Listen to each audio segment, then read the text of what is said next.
something that's very close to the bone, especially now. So I believe that the connection between the treatment of Palestinians who are seeking medical support, sanctuary in Ireland, or students, is just so intrinsically connected with the treatment, the ill treatment of migrants in general in Ireland.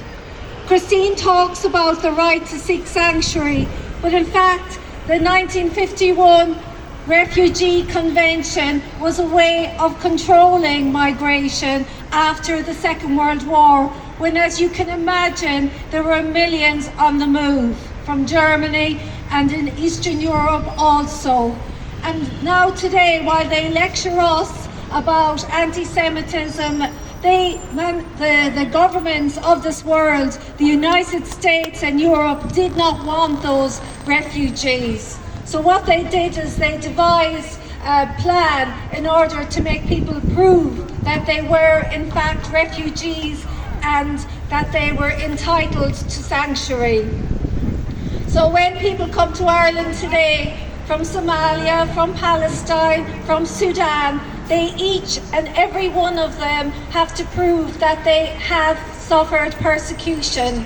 They have to go before an individual at the International Protection Office and speak about their trauma to somebody whose job it is to prove that they're lying.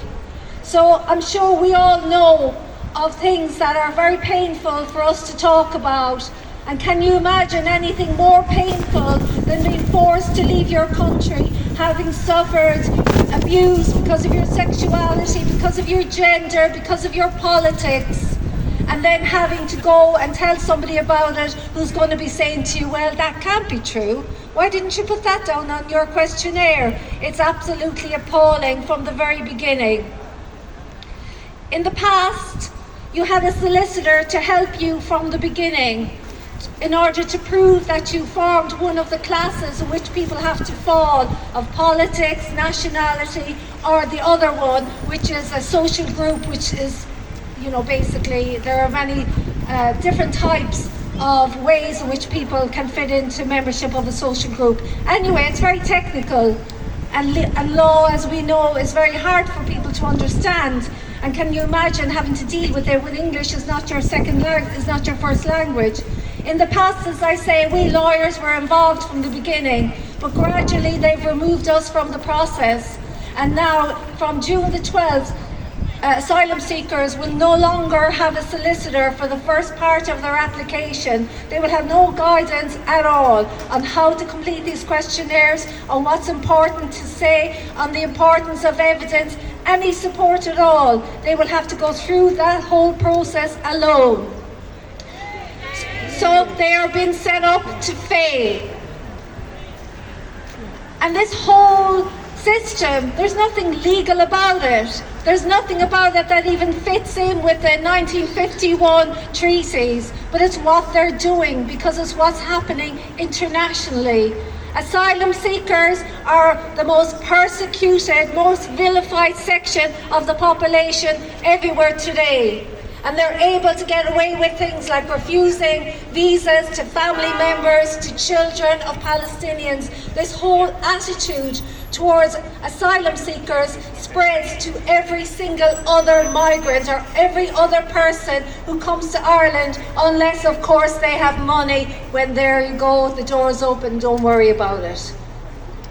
So now, from the 12th of June, when you come to Ireland and seek asylum, if you do not have original documents and visas, you will be put in a special screening centre outside Dublin, where you will be held and your movements restricted for up to 3 months.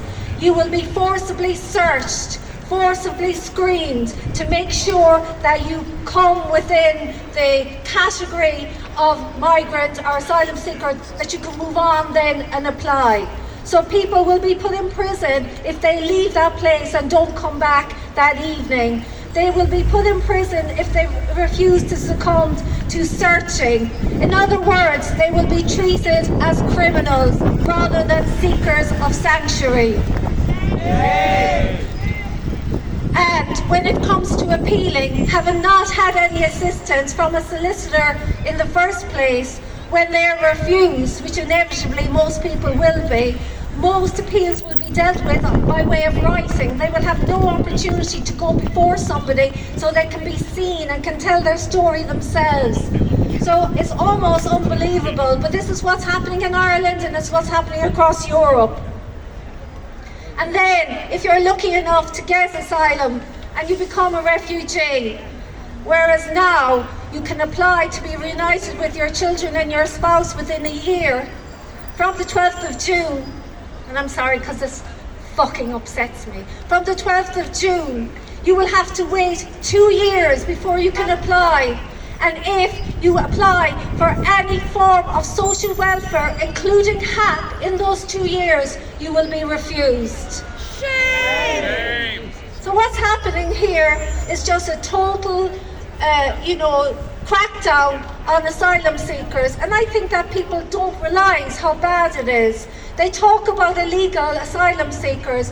Illegal asylum seekers are those who were not able to prove, for whatever reason, that they are persecuted or were persecuted. They are economic refugees who want to work if they can work, but they're mostly prohibited from working for the first 6 months. So that's why you get groups of men hanging around, because they have no job to go to. They want to be on a building site, they want to be working, but they're not allowed to. So therefore, they are isolated in centres, I was going to say detention centres, but international protection centres are more or less the same thing. They're a sitting duck for those people with grievances against the Irish state. They're made to appear as they're the problem. If they were not here, then we would all have housing, we would all have proper rights, all proper housing and all the other things that people are crying out for. So just a couple of small additions, and I'm sorry because I know I'm taking a long time. For people who are on work visas, who are lucky enough to get work visas to come to Ireland, which you have to get before you come, now the law is changing so that you have to earn a certain amount before you bring your family here. And the amount goes up by 20 or 30,000 euros for every child, so it becomes impossible. So the worker can come, but not their family. They can't have any family life unless they're earning something like 60 grand a year.